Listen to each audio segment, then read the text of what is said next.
Thomson is a Southern California-based street magician known for his energetic outdoor shows. He combines classic sleight of hand with comedy and escape artistry. His official profile even describes his act as magic, comedy, escapes. Thomson began performing on the street as a teenager and has since built a following through lively, audience-driven routines. Thomson's skills have earned him recognitions in the magic community. In 2023, he captured the silver medal in the platform category at the Pacific Coast Association of Magicians. He also performed in famed venues like Hollywood's Magic Castle, bringing sidewalk-style magic to theater audiences. With a style that blends humor, classic illusions, for example, his acclaimed cups and balls routine, and improvisation based on audience reactions, Jeff Thomson has made a name for himself as one of Southern California's most engaging buskers. Jeff Thomson, welcome to the podcast. Thank you very much for having me. Super appreciate it. And I think that covers it, even though it's kind of embarrassing to hear about yourself.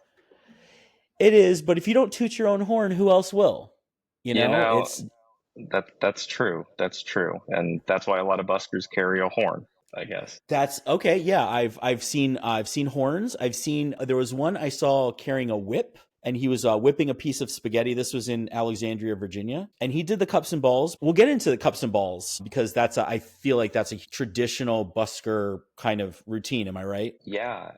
If you look at books like Bob Reed's book on the history of the cups and balls, it goes back hundreds of years. One of the coolest things I think about magic and busking is how much of a lineage and how much legacy there is behind everything we do. And if you look at these drawings and pictographs from hundreds of years ago, you see a man with a tray stand, a busking pouch, and the cups. It's and it even goes back to, I think, Seneca wrote about it in ancient Rome, talking about seeing the jugglers on the street, which was what magicians were kind of called back then. And he said something along the lines of like, I love seeing the jugglers with his cups and stones, but the moment someone tells me how they think they do it, I'm not interested anymore. What was your first memory of magic? Like, what got you started? My first memory of magic was growing up. I had like a few little magic kits my parents would give me, like for presents and stuff,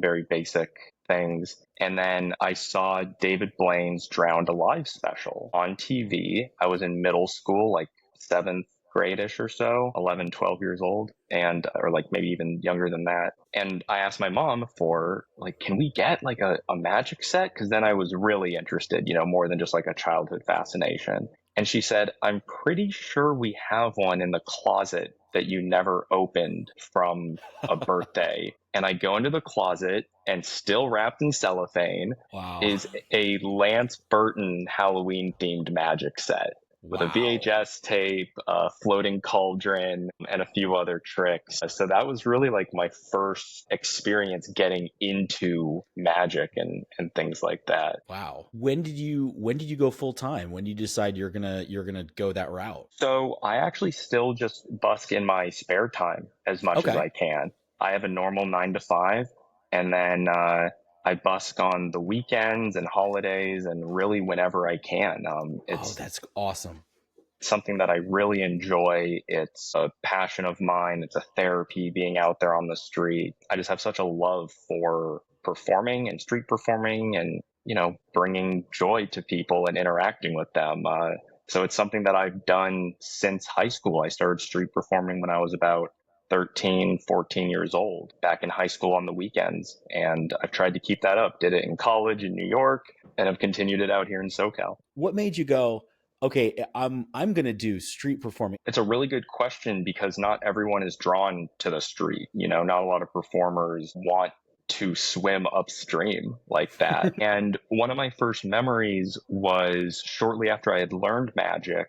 We went to Boston to visit family. And out in Boston near Faneuil Hall, I saw a juggler who had the biggest circle audience I have ever seen in my life. So I think that was kind of an initial seed. And he was saying, he was just saying really funny stuff.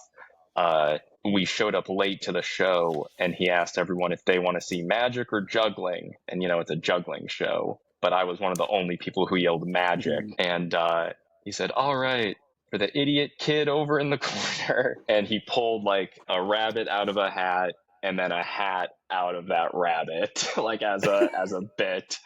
I think that was kind of a seed for it. And then I just grew up kind of having like a Jim Carrey type of personality, very out there, very interactive. So I thought it was a very natural thing to do when I started learning magic at a magic shop.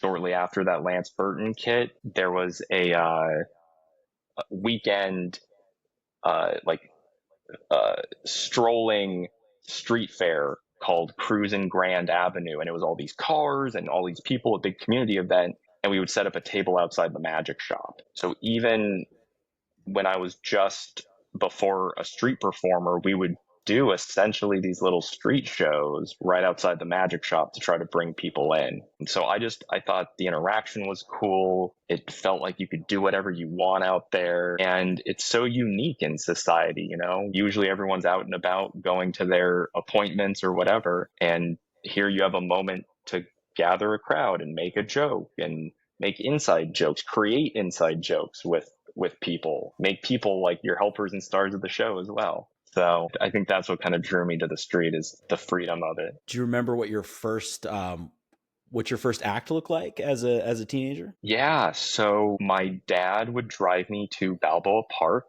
down in San Diego. He would post up with a book and a crossword for the afternoon, you know, within eyesight, checking on me. And my first shows were just card tricks. I had a deck of cards. I bought a restaurant tray stand because I had watched Gazzo's Cups and Balls video, and that's what he recommended getting. And I think a tabletop made out of just velvet and a bulletin board, like a corkboard bulletin board wrapped in velvet. So that was my first little close-up table, and I had a stick, a deck of cards, and a table, and those were my first shows, just card tricks. Where do you go now that you're in Southern California? Do you have your own kind of place carved out? Like, how do you know where to go? You know, every pitch is different that people can find. You always want to find a place with a high amount of foot traffic, usually around, you know, sometimes near shopping malls, sometimes near public parks. Out here in LA, I tried a few places and they weren't really connecting with me. And then I found a place just south of Santa Barbara where I go and perform. There's no other buskers, it's just me, and it's really great. I was also very lucky though. In San Diego's Balboa Park, there were a few performers. It has a pretty rich busking scene out there. So I was lucky enough to learn under people like Jimmy Talks a Lot and this local magician, Stephen Sloan, Sleeveless the Magician.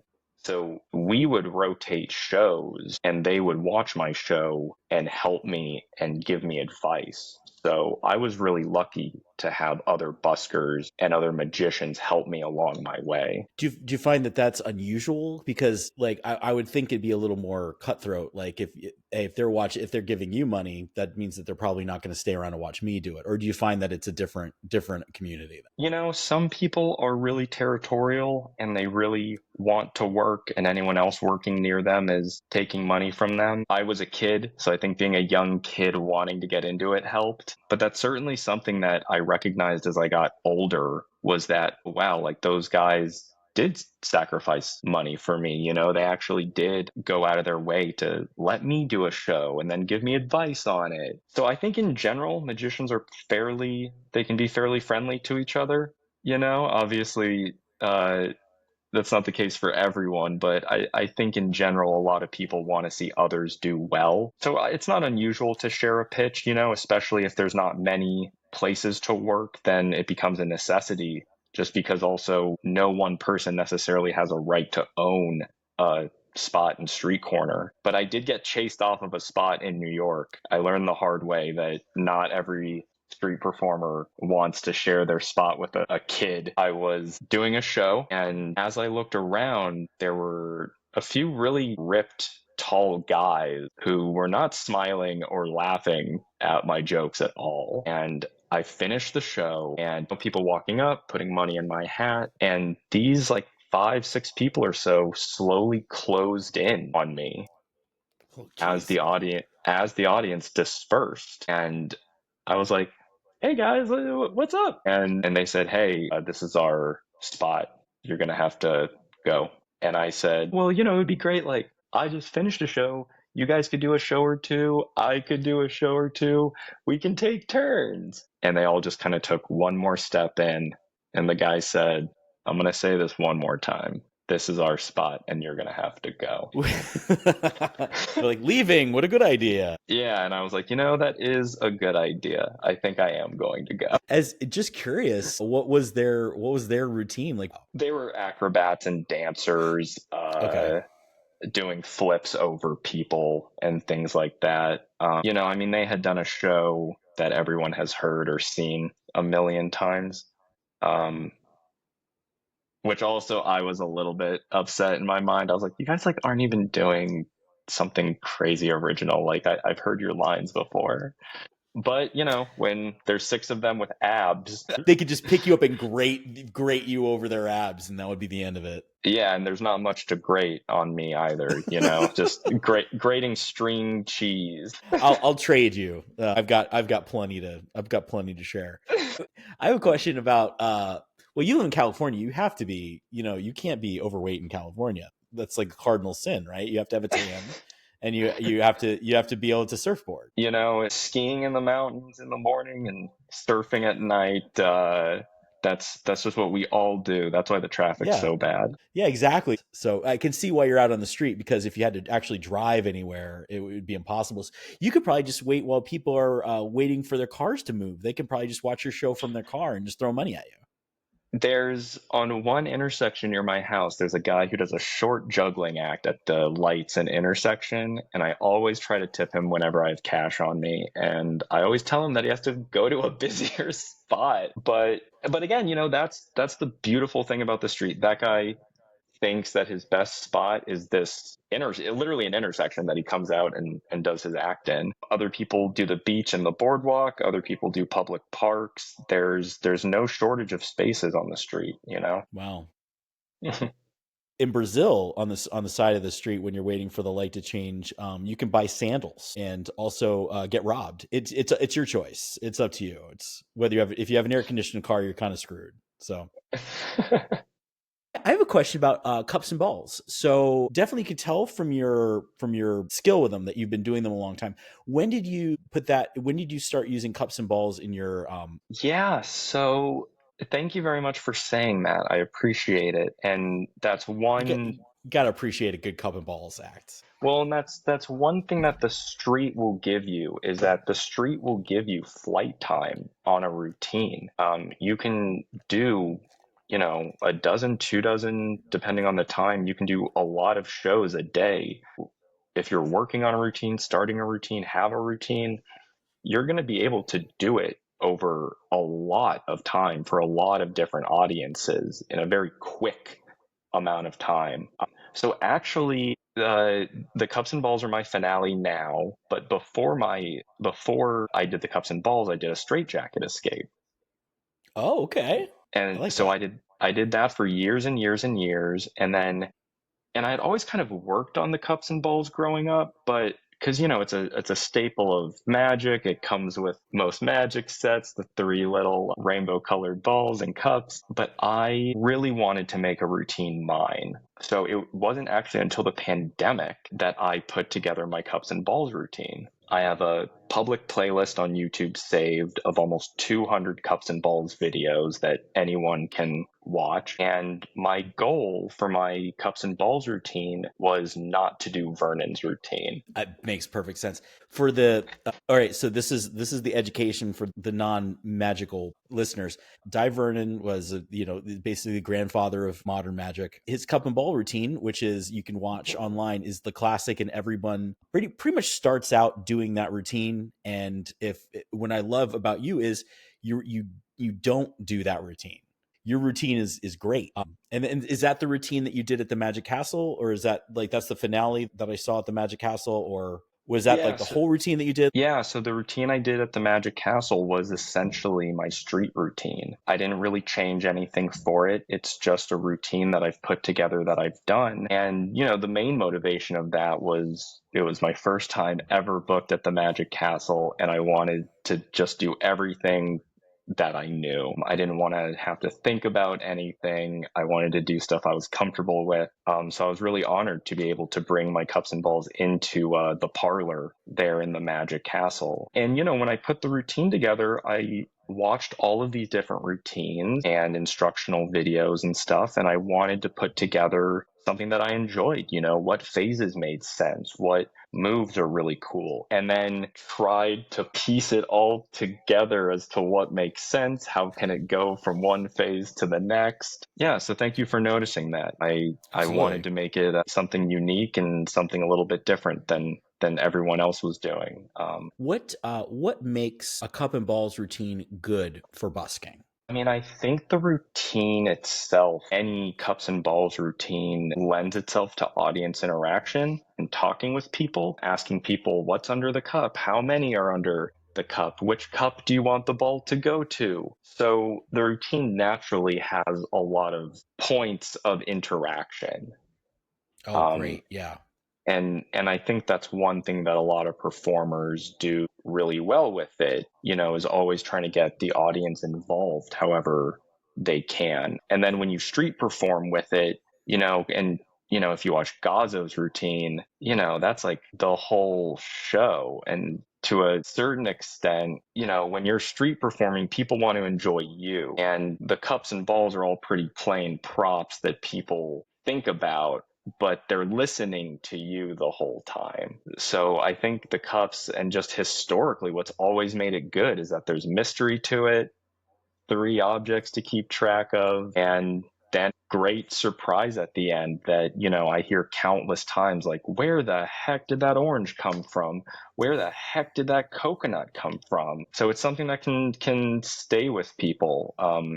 It's, and going back to what we talked about with, how every magic set kind of comes with the three cups and the three balls. A lot of people and a lot of kids have this memory of it. They do know it. It's Yeah. not it's not uncommon for a kid to say, "Oh, I know this trick." And then I start my routine, and then the kid kind of goes quiet because it's not not what the little kid comes with. Yeah. So I think that's what makes it so good. It plays big, invites interaction. Yeah. I also love that that makes so much sense because for me it's always been cups and balls. I want to do it, but it didn't make any sense for me from a perspective of my act. I couldn't make the story out of it. So and Mm. that's the thing. It's like when unless you're going to almost talk about the history of the cups and balls, but is there any like lore that you've added to it to kind of make it make sense why you would have the Yeah, and I think that's a great question because I think a lot of magicians bring themselves into the routine. I remember Sleeveless, he talked about getting his cups from Danny Dew, the magician, and it was his set that he got from another magician. And with me, I pitch it throughout the show because throughout your busking show, you're also kind of teasing the finale. And you okay. want people to be interested in staying like, hey folks, I'm doing this card trick, but you're going to want to stick around. I'm going to get out of this straitjacket at the end of the show. So then they have, we should stay for that. Like, what's he going Gotta to see do with that. that? So I talk about it as the world's oldest magic trick. I'm doing my show and I say, and at the very end, I will show you the world's oldest magic trick. And then when I introduce it, I do kind of give a very short history of it. So I mentioned Seneca, how he said, I kind of talk about these medieval tableaus. It's been performed all around the world, including right here in front of your eye. So then that gives people a little bit of buy-in. And I think for me, it lets people know what the history of this is. And it gives people a sense that they're part of something bigger than themselves Mm. that has been around the world, part of something that has always happened and God willing will always happen, going into the future. So for me, that's my story, is introducing it as the world's oldest magic trick. It's been performed on the street, and that's why I'm doing it as well, because I'm showing you this part of magic history. And, a lot of other performers, they just bring out the cups and they say, I'm going to show you this trick with 3 cups and 3 balls. And, I think it can be just as effective. It really just depends on what fits you. Yeah, and you've already worked them up anyway. So I mean, they haven't. You've done some tricks ahead of that. How long is a single performance before the hat gets handed out? So my street show, which is a half circle crowd, you can kind of think of from Jimmy Talks a Lot, his book and his field manual that he still sells on a guide to busking. There's kind of 3 types of shows. There's the sidewalk show, which is kind of just very short, very, very quick, hardly drawing a crowd, but you get people to stop, you do a show, and then they move on very quickly with high turnover. And then you can do a half circle show, and my show runs about 15, 20 minutes. It's about 3 tricks, give or take. And my cups routine is about 8 minutes, 7 to 8 Okay. minutes. And then that gives me time to talk to the audience. Maybe there's a gag where I leave my table and do something with someone. So the cups in and of itself can be a show, and it's not uncommon for my crowd to build as I'm performing the cups. That makes So my sense. show's Yeah. yeah, my show's about 15 minutes. And then, jugglers and other people, they do the big circle shows, and those shows sometimes you can push those to 45 minutes or something depending. Wow. Yeah, because you're always building, always getting prepared and hyping up the finale. So those are the kind of the 3 main types of street shows, I would say. Sometimes the crowd just won't build no matter what you do. So in that case, maybe I won't even do the cups. Maybe I'll just end on the egg bag because it's only 2 families here. And that's one thing that I think a lot of people get intimidated of the street because they have to worry about their props or how to get there, or they don't want to deal with drawing the crowd and things like that. Yeah. But the street really is the best teacher for also working inside, because you learn how to talk to the back of the audience so everyone can hear you, even if you're inside. You learn about how to get people's names or how to talk to them or how to find a nugget that you can use as a callback throughout the show. So for me, yeah, sometimes I've cut a show short if the crowd isn't building, or if it's weird vibes, or if the crowd's really rocking, maybe I'll add something or add a gag with a kid. Or if a show isn't building and getting into this huge, event like I want it to, sometimes I'll show them a trick that I'm working on, because the street is such a great place to practice. Yeah. If it's a day and I get 5 shows of 5 people watching me, then that's 5 performances of a new trick that I can do and practice and work on. So you always want to think like, how can I, 1, make the show work and make as much money as I can? And then 2, just how can I be adaptable? How can I make this show? I don't want to be expending more energy than I need to as well. Yeah, when you are looking for, so you said, talked about adding a new trick in. When you're looking for a trick that will work out with outdoors with a crowd, what kind of things are you looking for? There's, I think, a few general rules for a street performing magic. A lot of it is parlor sized, so anything that can be up off of a table. If you're doing Mm. card tricks on a table, that's going to be hard for the audience to look down on. The 3 things that Cellini used to say to gather a crowd was sound, movement, and color. If it Color. makes if it makes a sound, people will want to hear it and see what is making that sound. If things are moving in a public space, they'll want to see what was that? Something just flew in the air. Let's go look at that. And then color in your props and color in your personality as well. Now, there's a reason why the hanky vanish works so well on the street and why he used to do it as well. If someone's waving a red, yellow flag in public, that's going to catch people's eye and attention. So one of the first tricks I kind of realized after the pandemic, when I really got back into street performing again, Michael Amar's Coins Through Silk. I thought it was a wonderful routine. You can hand out the coins, you have this big red scarf, And then it's a routine that can be presented up near your chest and kind of out towards the audience. But that said, one thing you have to keep in mind for tricks out on the street is the wind. So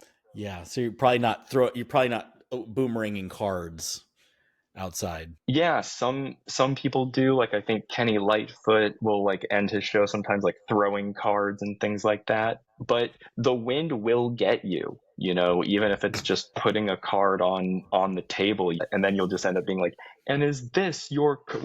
And it'll fly off. Well, that was your card. That was your card. And even with sponge balls works great, but the moment someone opens their hand, sometimes those things can Yeah, can I get find that going. when I do it inside, they fly everywhere, and that's half the fun. But I guess outside, it's not nearly. If you have to bend down to get the prop, I think I was watching a lecture where the guy would always have the spectator get the prop ball, so he's not like he doesn't look as silly. Is that something that you've heard? Yeah, there's definitely something to that. There's definitely something to I don't it's like yeah, the magician just bending down. You don't appear as immortal. You don't appear as powerful, like just think about the image of a magician dropping cards and then having to pick them up. There's just nothing more humbling Cinderella on the floor. Yeah.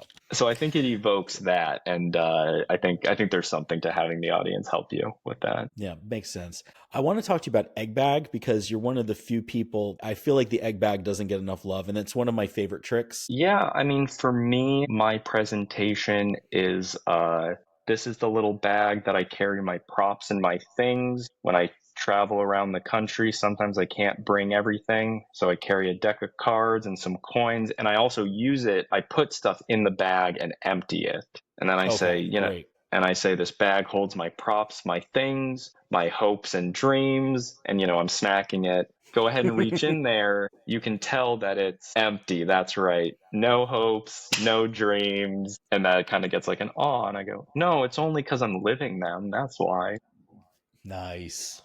So that's my introduction to it is, when I travel around, I put my props and things in a little bag to make the show easier. And, I mean, they see that I have a whole table and underneath is covered by posters, but like an even bigger, my canvas bag that carries my whole show. But I think you're right. I think the egg bag doesn't get enough love, and it's a classic for a reason. And there's something about just how simple it is that I think might be a little intimidating for people too.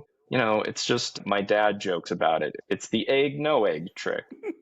It's There's accurate. no Yeah. there's no egg, and then there's an egg, and then there's no egg, and then there's an egg. But Yep. it's the interplay, and if you see magicians like Jonathan Neal or other performers who still perform it today, you just see how wonderful it is. And also, I mean, when you're smacking the heck out of that thing, you're squeezing it, you have someone turn it inside out, and then you pull the egg. I mean, people, where did that egg come from? Yeah. It's people enjoy it, and I think as magicians, sometimes we want to avoid either old tricks or it's we don't really get it, we're looking for a new thing. But classics are classics for a reason, and the egg bag still works, is still wonderful, and I think definitely deserves more love. Yep. And it teaches you, learning the egg bag teaches you a lot about magic in general. Like there's a lot of, because it's so much acting,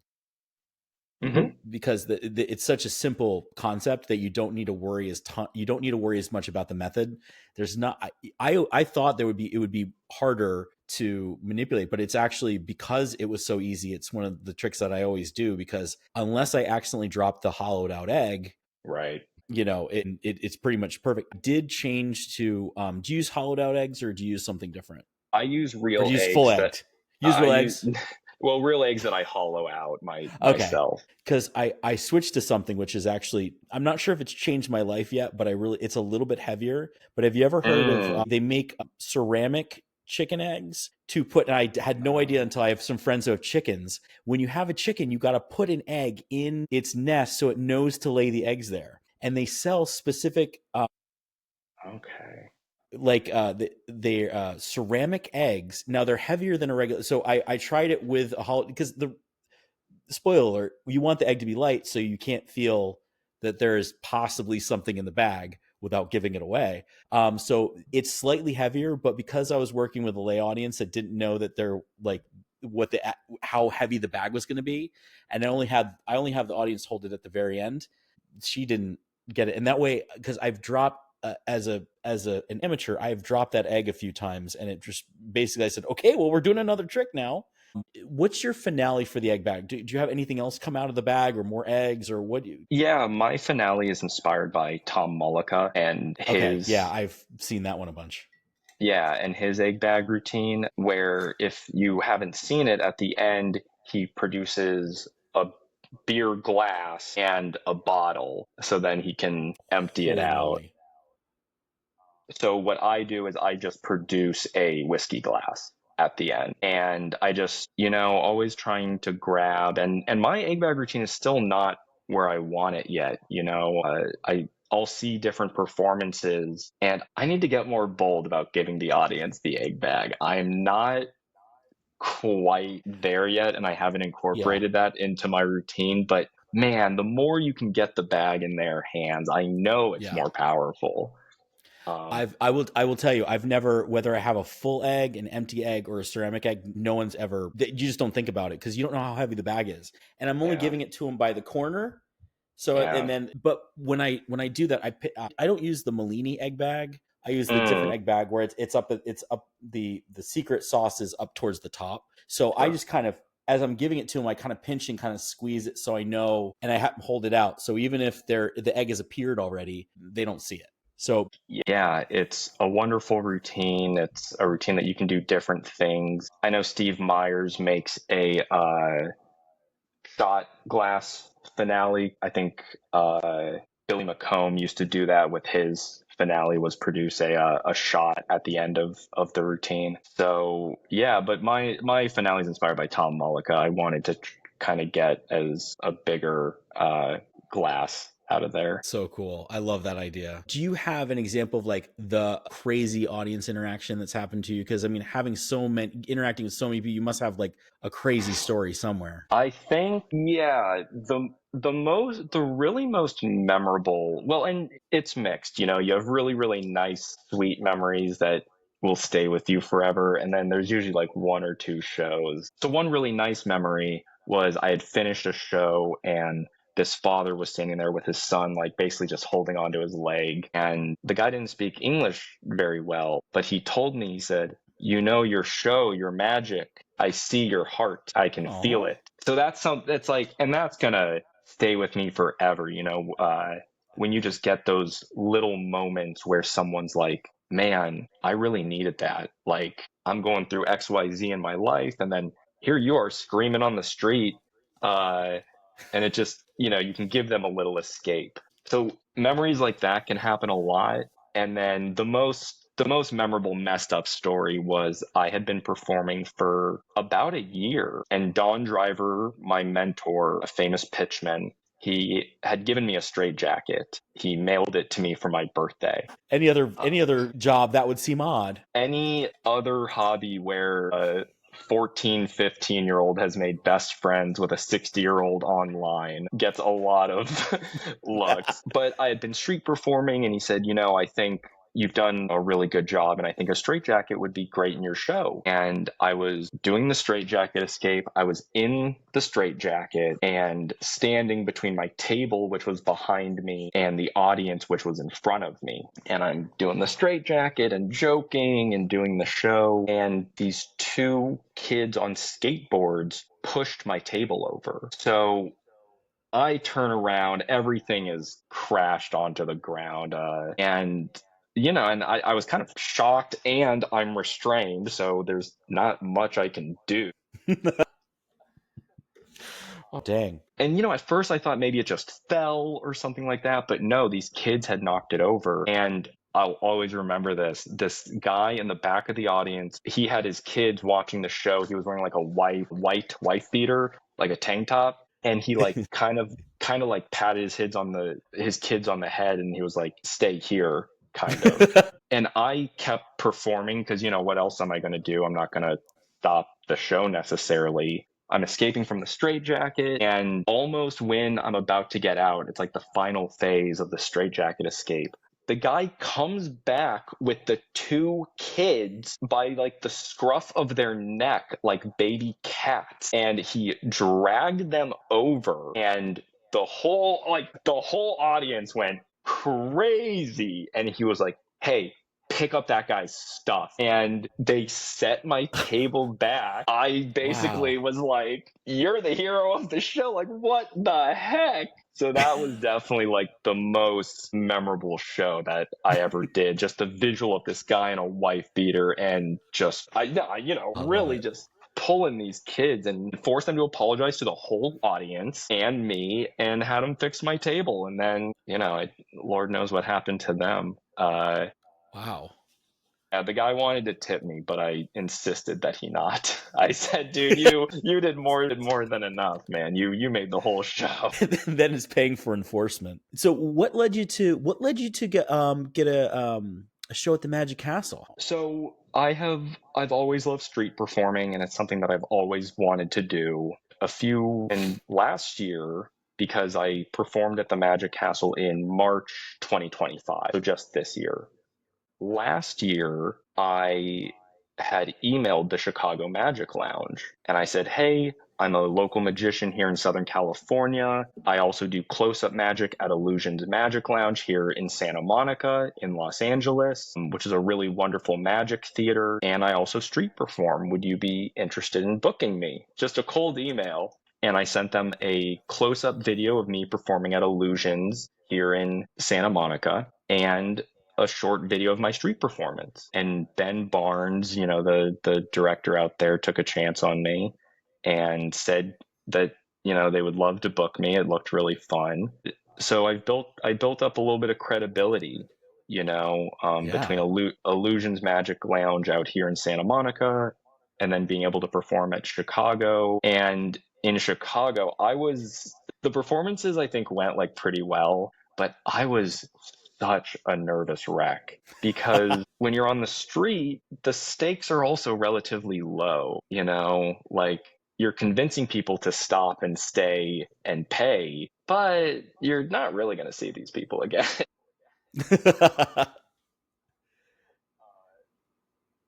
So in Chicago, I was really freaking out. I was like, this is a professional theater. People are paying money to come to this thing. This is like an official night for them. Again, I think the performances went well, but even my fiance was like, getting lunch midday, and she was like, "Are you okay? You seem to be wigging out, man." I Yup. was like, "Yeah, yeah, I'm fine." Man. So, but with that bit of credibility and legitimacy and recommendation from the people I had worked with, I sent emails to the Magic Castle saying the same thing. I'd love to perform. I have a bunch of experience. Here's the theaters and venues that I've performed in.